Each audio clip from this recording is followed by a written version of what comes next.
He was written as a deep-dyed, snarling villain, and he bored the out of me, because there is no longevity in deep-dyed, snarling villainy. And already I started to plan what I was going to do about that.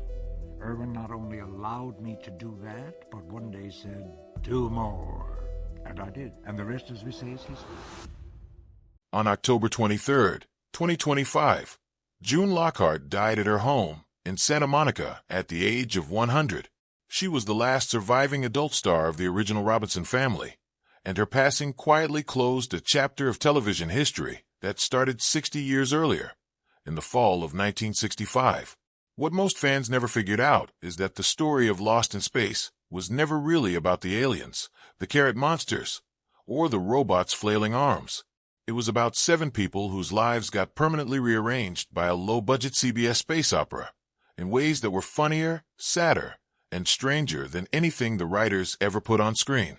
Today we're going back through the real, documented history of that cast. Not rumor, not YouTube legend, but what they actually said, what actually happened, and what actually became of them. June Lockhart was already a Hollywood veteran by the time she stepped onto the Jupiter 2 set. Born June Kathleen Lockhart in New York City in 1925 to the actors Gene and Kathleen Lockhart, she made her stage debut at age 8 and her film debut at 13, appearing alongside both of her parents in the 1938 version of A Christmas Carol. She won a Tony Award in 1948 for her Broadway debut, and by the late 1950s, she had become one of America's most familiar television mothers, taking over the role of Ruth Martin on Lassie from Cloris Leachman in 1958 and staying with the show until 1964. A year later, she stepped into Lost in Space as Dr. Maureen Robinson, a biochemist and mother of 3 marooned in the depths of space alongside her family. She stayed with the role for all 3 seasons, and decades later, in a 2024 interview with Closer Weekly, she named Lost in Space as her favorite project of her long career. "It was so campy," she said, adding that she truly enjoyed her relationship with her television family. That affection outlasted the show itself by more than half a century. In 2018, when Netflix rebooted the series, Lockhart returned at the age of 96 to voice Alpha Control, lending her real voice to a franchise she had helped to find more than 50 years earlier. She died 2 years after that, of natural causes, with her daughter June Elizabeth and granddaughter Christiana at her side. Her daughter later said that while Lockhart considered acting her craft, her deeper passions were journalism, politics, science, and NASA, and that meeting astronauts who told her Lost in Space had inspired them meant more to her than almost anything else she did on screen. If there's one performer whose real biography sounds more improbable than his characters, it's Jonathan Harris. He was born Jonathan Karasukin in 1914, the second of 3 children in a poor family in the Bronx, the son of Russian Jewish immigrants who worked in Manhattan's garment district. Money was so tight growing up that boarders sometimes took his bed, forcing him to sleep on dining room chairs. At 12, he started working as a clerk in a neighborhood pharmacy, but his father, despite the family's poverty, insisted on exposing him to culture, taking him to the Yiddish theater and encouraging him to listen to opera, and Harris fell in love with performance. He deliberately worked to shed his thick Bronx accent, studying elocution and cultivating the crisp, faintly aristocratic voice that would later become his trademark. At 17, without telling his parents, he legally changed his name from Karasukin to Harris. He went on to earn an actual pharmacy degree from Fordham University in 1936 and worked in drugstores for several years before the stage pulled him away for good, eventually leading him through roughly 125 stock productions and a 1942 Broadway debut in Heart of a City. By the time Irwin Allen cast him as Dr. Zachary Smith, Harris was already a seasoned character actor. In fact, he considered his favorite role to be Bradford Webster. The accountant he played in the television version of The Third Man, Dr. Smith, wasn't even part of the show's original unaired pilot. The character was added afterward at the network's request. Once filming began, Harris became known for constructing many of Smith's most memorable insults toward the robot. Lines like bubble-headed, booby, largely unscripted on the spot. Fans loved it. According to his own account, he continued receiving around 500 fan letters a month for the rest of his life because of the role. when the 1998 feature film adaptation offered him a six-line cameo. Harris, by then in his 80s, turned it down flatly, reportedly telling the production he had never played a walk-on or bit part in his career and had no intention of starting. He was in the early stages of planning a genuine cast reunion film, Lost in Space. The journey home, when he entered the hospital in November of 2002 for a chronic back problem, a condition eerily similar to the one Dr. Smith complained about for 3 seasons.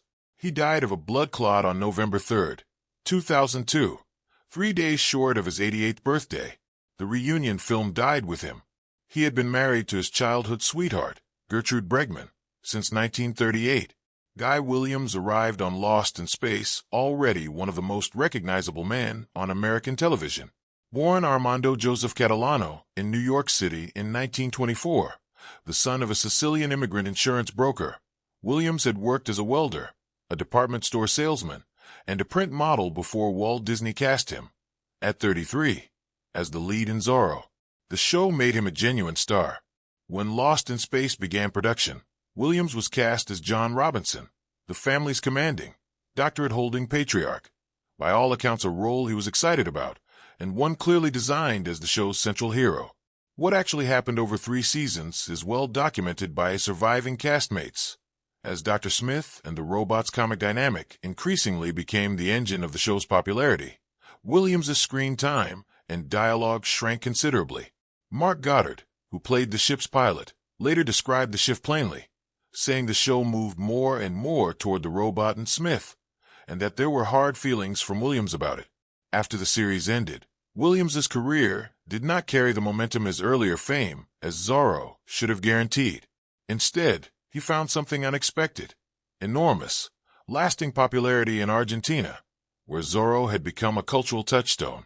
He first visited in 1973, fell for the country, and eventually retired there, living quietly in the Recoleta neighborhood of Buenos Aires. In the spring of 1989, after not being seen for roughly a week, he was found dead in his apartment. An autopsy determined the cause was a ruptured brain aneurysm. He was 65. In 2001, more than a decade after his death, fan campaigns succeeded in getting him a posthumous star on the Hollywood Walk of Fame. Every child who watched Lost in Space in the 1960s loved the robot, with its flailing accordion arms and its warnings of danger. Almost none of them ever learned the name of the man inside it.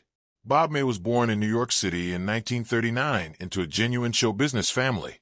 His mother was the daughter of the vaudeville comedian Sheik Johnson, and he had been performing since childhood, appearing as a singer and dancer in early Elvis Presley films and several Jerry Lewis pictures.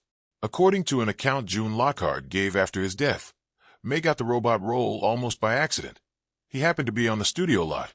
Someone noticed him, and he was sent to see Irwin Allen about the part. Allen's now famous instruction was simple. If the suit fit, the job was his. May made it fit. When he climbed out of the heavy metal and fiberglass costume for the first time, he was cut and bleeding, but happy to have the part.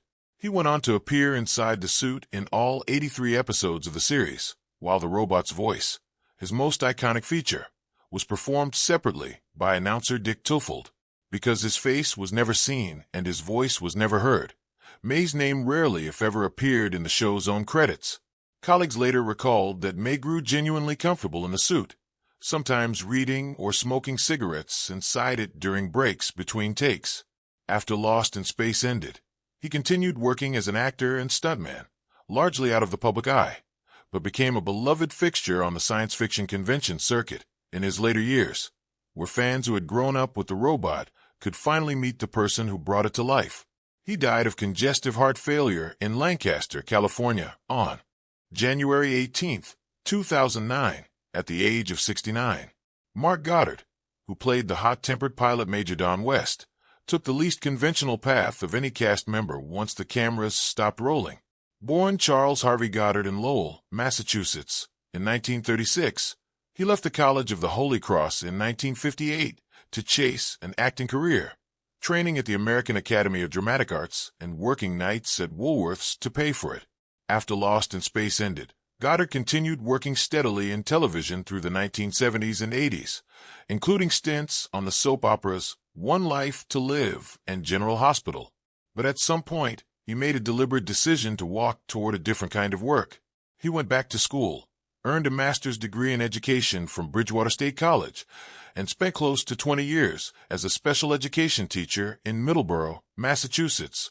A second career built almost entirely outside the entertainment industry that had made him famous as a young man. He published a memoir, To Space and Back, in 2008. Goddard died on October 10, 2023, in Hingham, Massachusetts, from pulmonary fibrosis at the age of 87. His castmate Bill Mumy, who had known him for 59 years, wrote a public tribute calling him a truly beloved friend and brother, and described one of their final phone calls on Goddard's 87th birthday that July as a conversation he now realized was likely their last.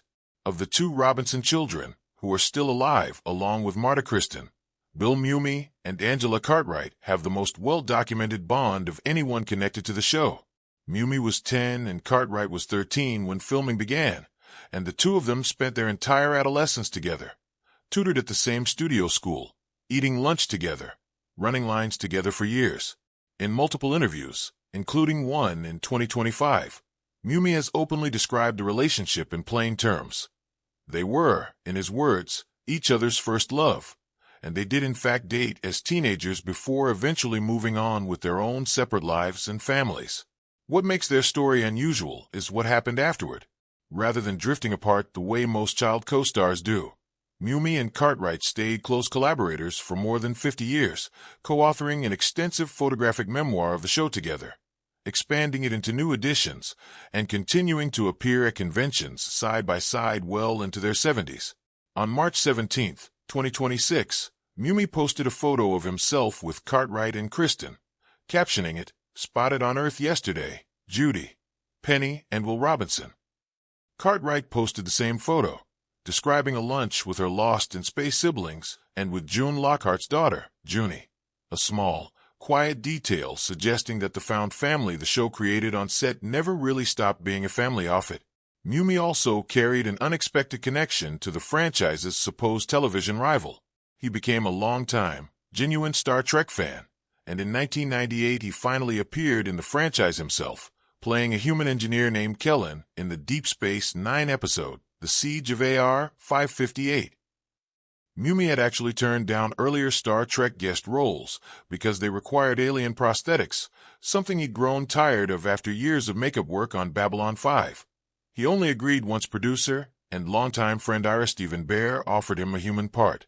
His character dies in the episode, and Mumy later noted that Behr got a kick out of the idea of killing off Will Robinson on screen.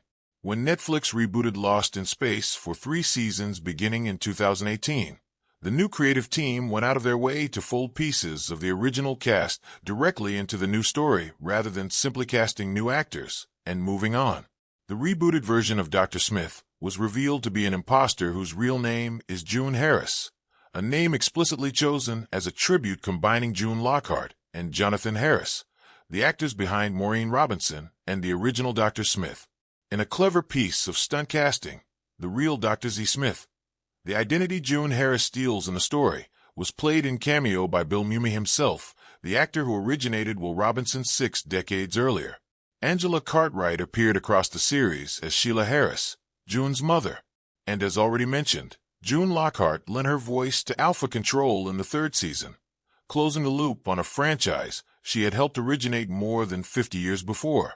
Strip away the invented gossip that tends to circulate about this cast, and what's left is still a genuinely remarkable story. A pharmacist's son from a 6-story Bronx tenement built an entirely new persona for himself and became one of television's most beloved villains, right up until his final years.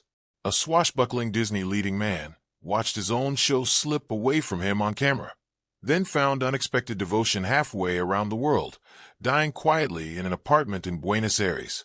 A stuntman nobody ever saw spent 3 years inside 200 pounds of metal and fiberglass, cut and bleeding the very first time he tried the suit on, and was never credited for it.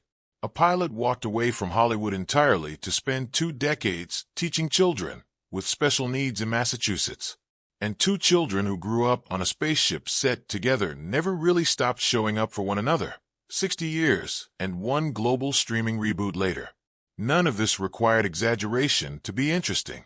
The Robinson family never made it to Alpha Centauri in the story, but the people who played them kept finding their way back to one another in real life, right up until there was almost no one left to do the finding. That's the version of Lost in Space the documented record actually supports, and it didn't need a single invented quote to be worth telling.